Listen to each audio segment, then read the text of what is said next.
Halo, kali ini saya bareng sama mahasiswi Universitas Negeri Semarang yang mau ngerjain tugas tentang kewirausahaan bersama narasumber yang top. Oke, sekarang kita akan mulai perbincangan apa yang akan dia tanyakan kepada saya. Kita simak bareng-bareng di kuliah apa? Kewirausahaan Bahasa Indonesia. Yuk. Oke, apa? Aku ya. Ya. Nah, berbicara terkait kewirausahaan, ibu ini juga sedang menggeluti beragam usaha yang saya lihat sangat potensial untuk membesar dan mendunia. Kalau boleh tahu, ibu ini nama lengkapnya siapa dan berprofesi sebagai apa dalam usaha ini? Oke, saya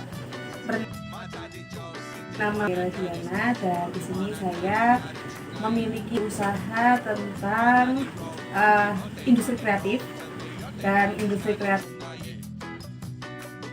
itunya hanya membantu saja karena ini adalah usaha milik suami saya, Pak Sulis, dan kemudian kita olah bersama-sama menjadi suatu industri kreatif yang basicnya ada di home industry atau industri.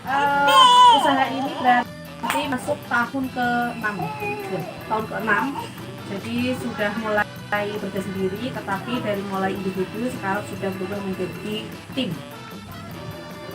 Usaha ini kan semakin berkembang dan semakin mendapat orderan yang besar ya Bu Diana. Jadi terus ini bangannya dari awal merintis sampai sekarang kok bisa sampai langsung ekspor ke luar kota, bahkan luar kota, itu bagaimana ceritanya?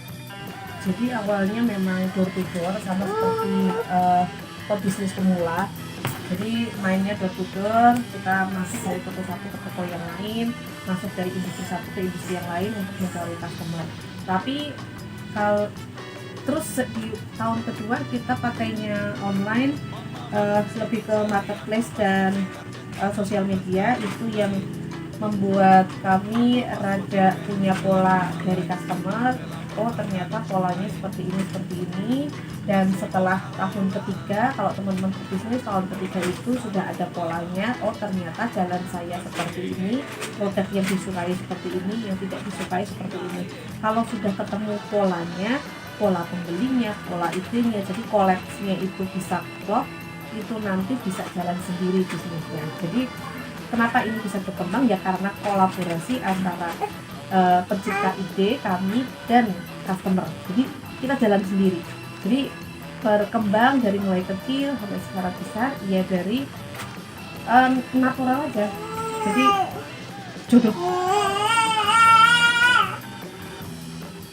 Nah, selanjutnya di dalam era sekarang ini yang sangat luas ini kan terdapat banyak persaingan ya.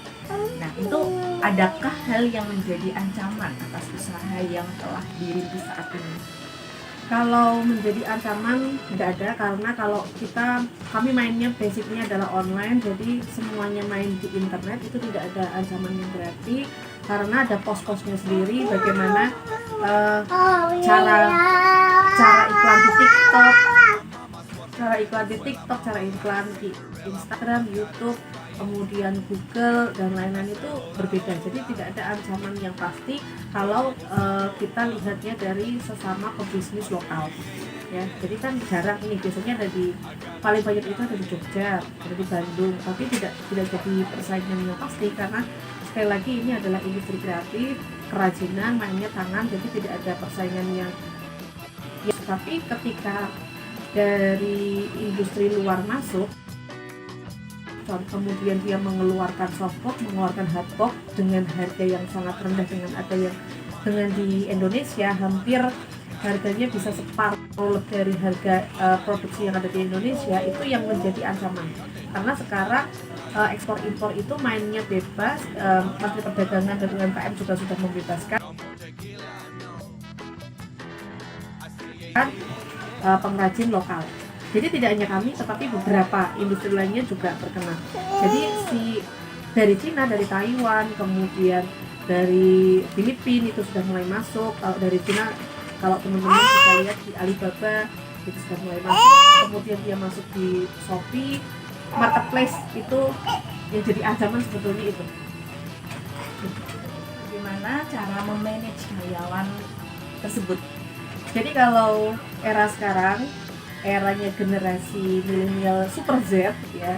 Jadi kadang-kadang memanage karyawan itu, apalagi ini home industry, basicnya industri rumahan, tidak bisa disamakan dengan yang ada di kantor.